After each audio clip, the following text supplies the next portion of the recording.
It was all a bit flat for the Bears last weekend, who slumped to a disappointing defeat at home to the North Wales Crusaders. We were there, and we've got all the reaction from it. This is the world's greatest podcast about the Coventry Bears. This is Bare Necessities.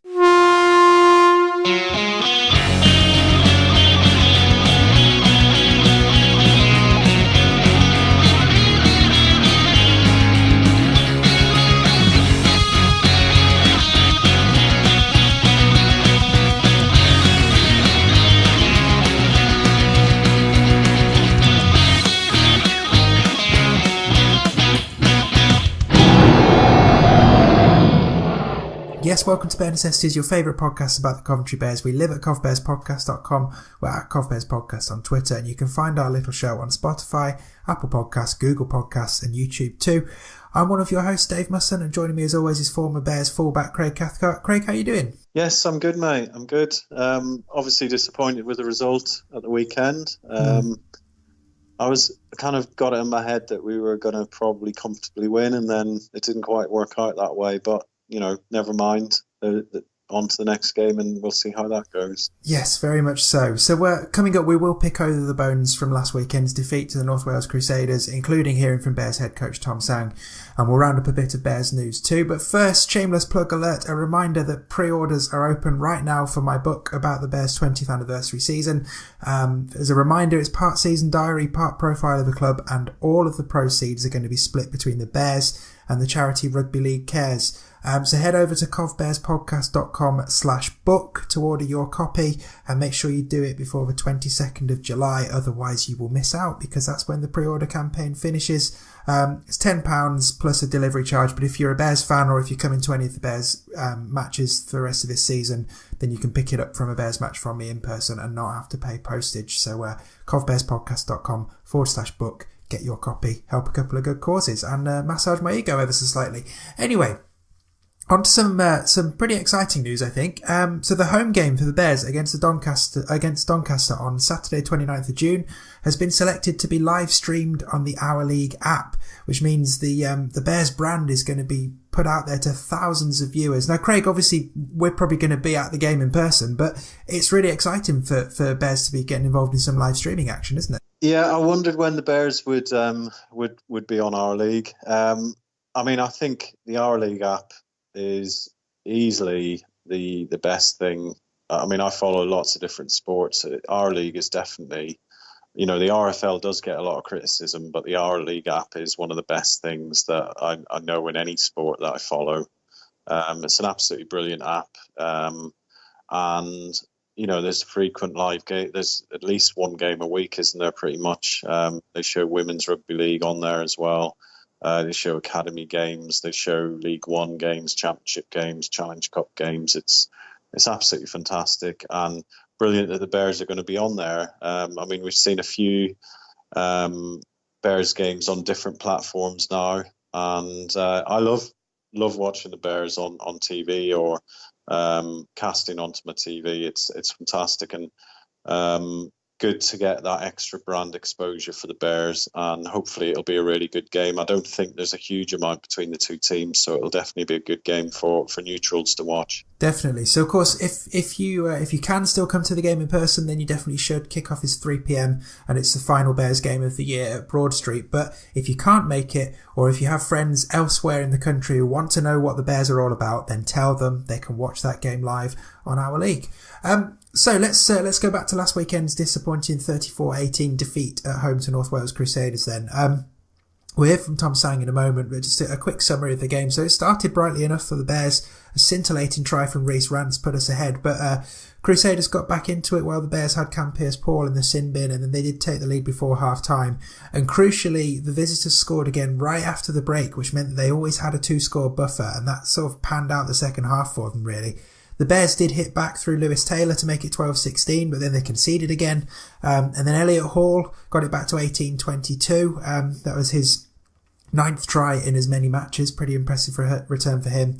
But 18-22 was as close as we got, and the visitors ultimately scored twice more in the final 10 minutes to bag the win. So there's not loads we're going to talk about for the game because it's been a while now and it was a pretty disappointing day. But we will chat through the game in a moment. But not before we hear what Bears head coach Tom Tsang had to say post-match. Well, Tom, bit of a disappointing game, that very, very uncharacteristic performance from your Bears. How did you make it? Yeah, I agree. I think, well, first of all, I'm really disappointed with the result, obviously, but more so the performance, because obviously 2 weeks ago against Workington, we were very high tempo, high energy, really energetic with everything we were doing. The same against Oldham.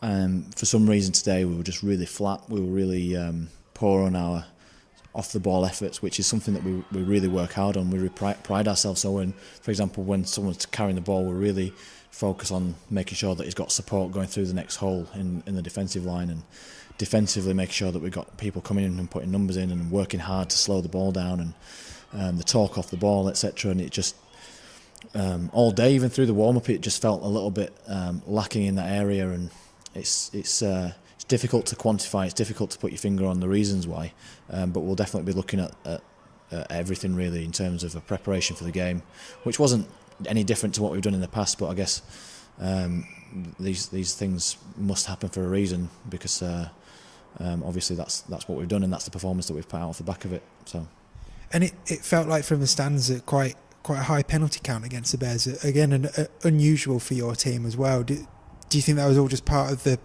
general flatness and the thing that we can't quite put a finger on as to what went wrong today? Yeah, I suppose if you're a little bit flat in everything you do, then your technique will be not quite as good. So you might hold on that little bit too long in a loose position, which draws a penalty, or you might just, rather than getting it nice and tight, you might slip the arm up a little bit higher because you're just that little bit loose, a little bit flat-footed or whatever. So you give away a high tie.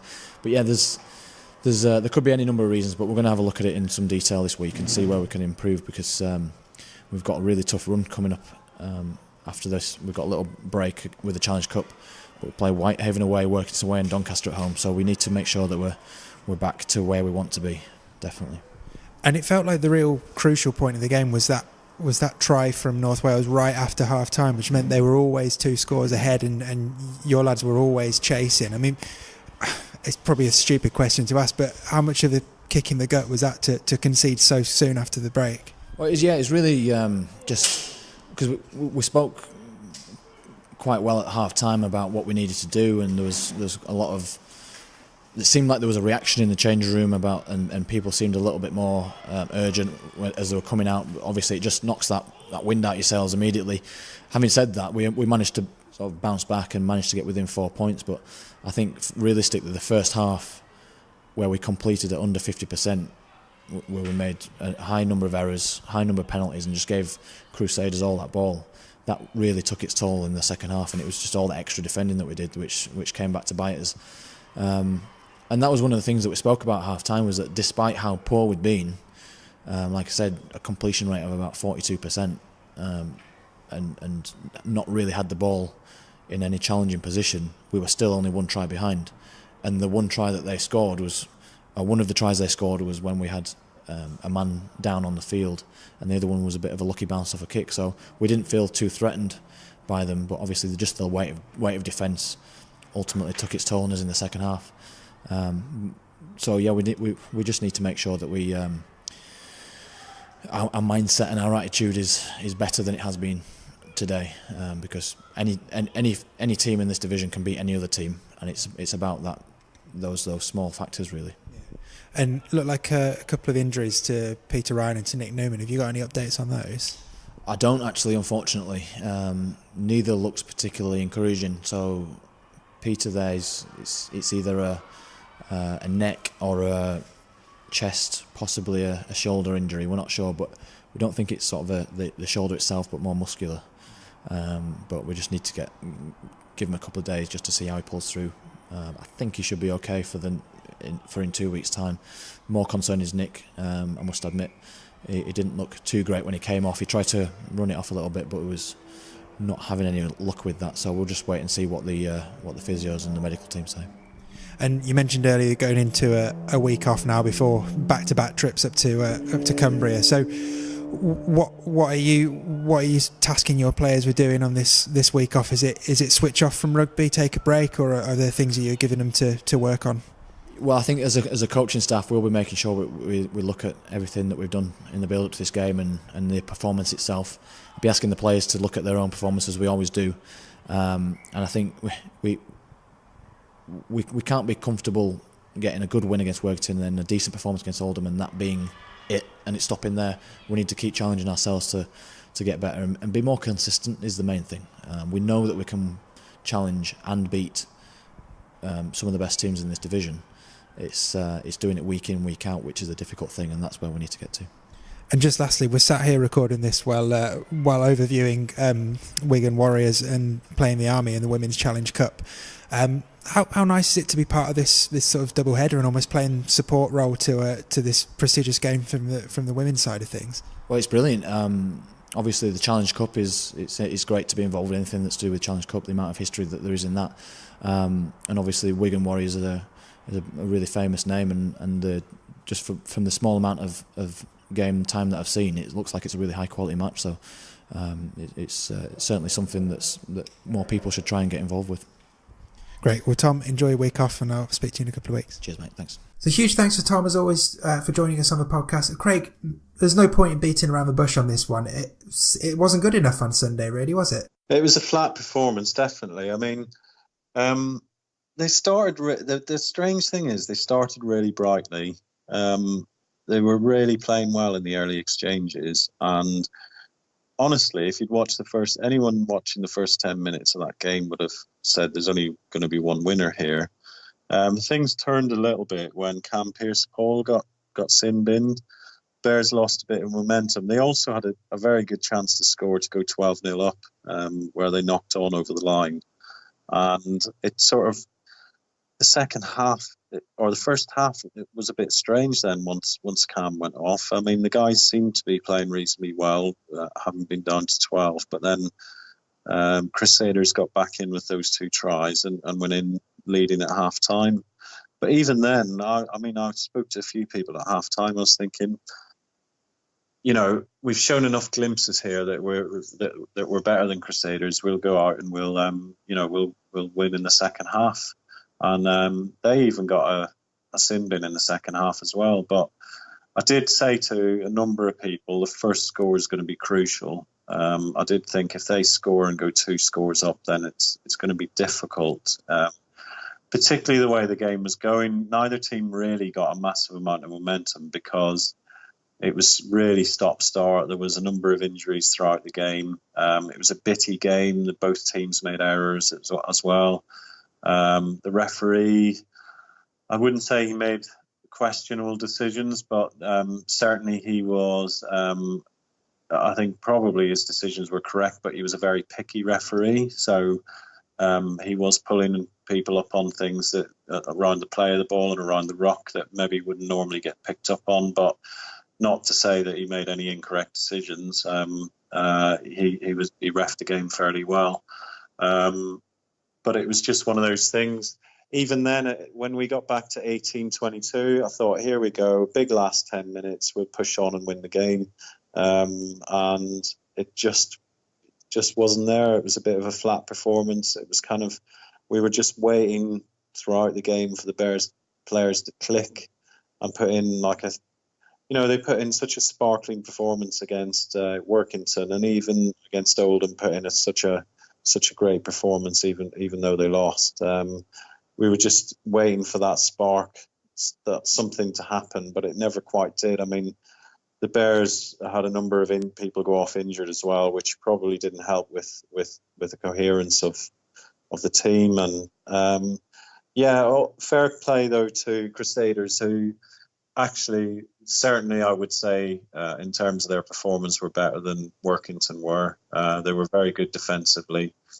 A couple of their tries were very, very well worked. Particularly one, I think the one in the first half, which was scored on the wide right.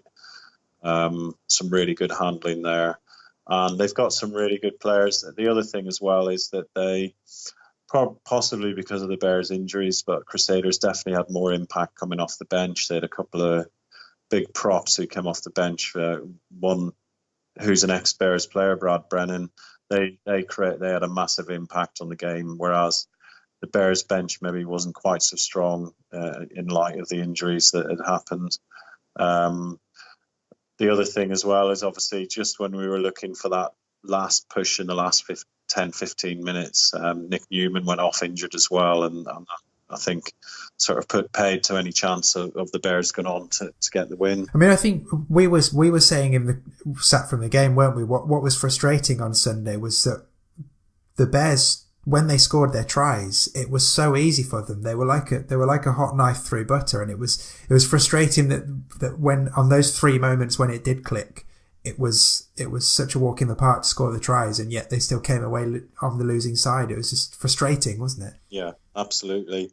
And it was because they didn't really push on when they had chances. You know, like if you watch back the video on the Workington game, when there was a sniff of an opportunity, the Bears were going for it, but they didn't really go for it against Crusaders. It was only really when they got into that inside the Crusaders 20 that they thought, oh, hold on a minute, we're near the line here, we can score. So yeah, you know, and I have to say, it wasn't even that it was a really appallingly bad performance or anything. It was one of those performances where they were, you know, they just didn't perform to the level that we know they can. You know, there was some good individual performances. There was actually some really good individual bits of play. There was times when players made breaks. There was a couple of really good offloads. There was some good hits going in as well. But it just didn't all gel and come together. It didn't really feel like they had necessarily that togetherness that they've had in other games. And it's one of those things that probably sometimes teams just have a slight off day and that's it, you know. I'm confident that, I mean, the thing is, this Crusaders team came down to the Butts Park Arena last year, and it was a little bit of a hiding in the end, wasn't it? Yeah. So to be disappointed that pretty much, you know, it's pretty much the same personnel. I mean, they've probably actually strengthened their team from last year. To come down and you know, it was still a fairly close game with 5 minutes to go. To lose a game like that and be disappointed is a good sign of progress, isn't it, really? So yeah, definitely.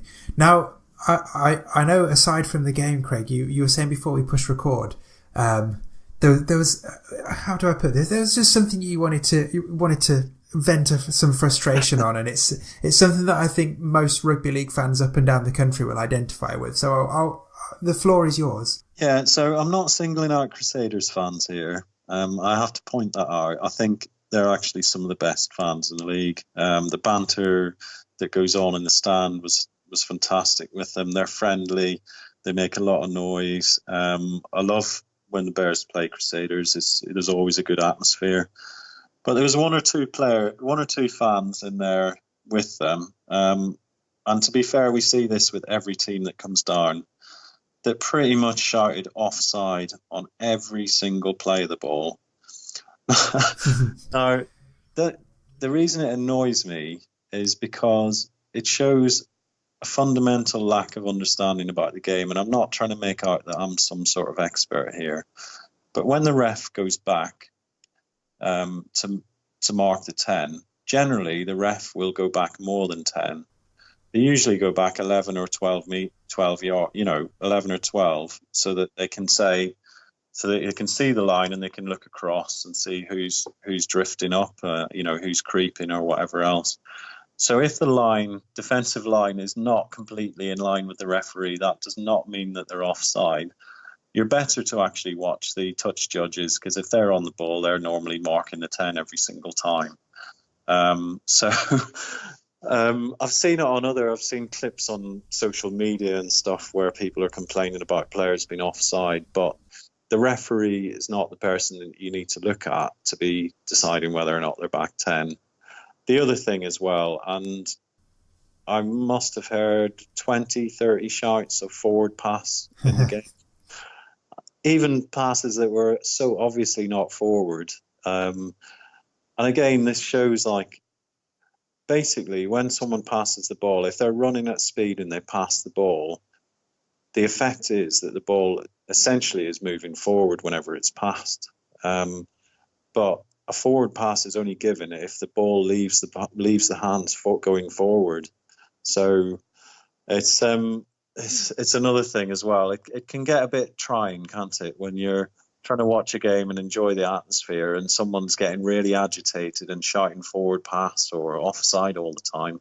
I know it happens everywhere, all over the country and in every rugby league stadium, but I think we need to try and stamp it out as a group of fans. Yeah, fair point. Well, actually, the forward thing, nobody's. It's obviously too subtle because nobody's picked me up on it yet. But actually, the title of the book I've written is called Forward, and that is intended to have a dual meaning of not only the fact that the Bears are very forward thinking and in a forward motion, but I wanted to make a reference to the fact that every game you go to, you hear people shout forward. So there's a bit of a nod to that as well. So, yeah, but nobody's picked me up on it yet. So obviously it was too subtle. But no, I agree with you there, Craig. And I think we should start the campaign here. Only shout forward pass when it is a forward pass and leave the offsides to the referees and the touch judges. But yeah, very valid.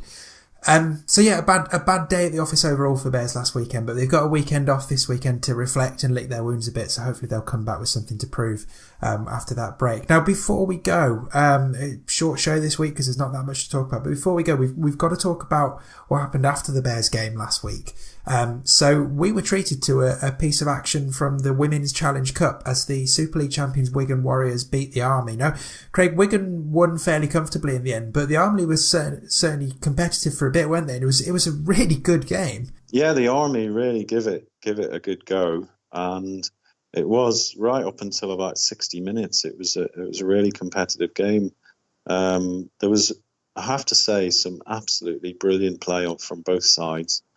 And really full-blooded as well. In some ways, it was, the girls taking the ball up were going at far more pace than it was shown in the men's game beforehand. I mean, it was really, really, both teams were massively committed to try and win the game. And yeah, there was some great tries scored, some really good skills, particularly out wide from both teams. And the Army had a couple of really fantastic players. I think it came down in the end probably to experience. The Wigan team definitely looked more experienced, and there was probably one or two of the Army team that you could tell maybe they didn't have the same level of experience, but they really did give it a good go, and it was a really enjoyable game to watch. And I mean, there was a few people stood near me that I don't think had any real intention of watching the game and just started watching it and decided ended up staying right to the end. So I certainly really enjoyed it. I'd planned just to watch the first half and probably make a move then, but I ended up watching nearly the whole game. It was really, really good, and really good that people had the opportunity to watch the game afterwards. There was a fairly decent crowd as well. Yeah, definitely. Afterwards. Yeah. And, considering Magic Weekend was on, there was one or two Wigan fans who travelled down as well. So, yeah, it was a really enjoyable day to have two games back to back. Yeah, it was terrific to have some top quality women's rugby league in Coventry, and hopefully we'll get another game played in our city soon. I have to ask Craig. I know she spent a lot of the time rolling down the hill, but did your daughter enjoy her first women's match? She did, actually. She, as you know, because you were sat next to me, she did get bored during the men's game. Yeah, but she actually she enjoyed watching the female players. So I hope that she's hopefully she'll be. Not sure rugby league is necessarily what I'd want her to be playing, but she certainly seemed into it, and she enjoyed running about on the pitch afterwards as well. So, maybe a future rugby league star in the making. Yeah, good stuff. Well, I think that's a nice note on which we leave it for this week's show. So don't forget, of course, we live at covbearspodcast.com. We're at covbearspodcast on Twitter. Feel free to leave us a rating, a review, and tell a friend about the show. And of course, head to covbearspodcast.com/book and put your order in for my book and help us raise loads of money for the Bears And for Rugby League Cares, that's covbearspodcast.com/book. We'll be back in a couple of weeks to talk about the next Bears game, the weekend off this weekend, so we can all go and enjoy the Challenge Cup and not have to stress about what the Bears are doing this weekend. Thanks as always for listening, Craig. Thanks as always for joining me. And I'll catch you soon. Cheers, mate. Thanks.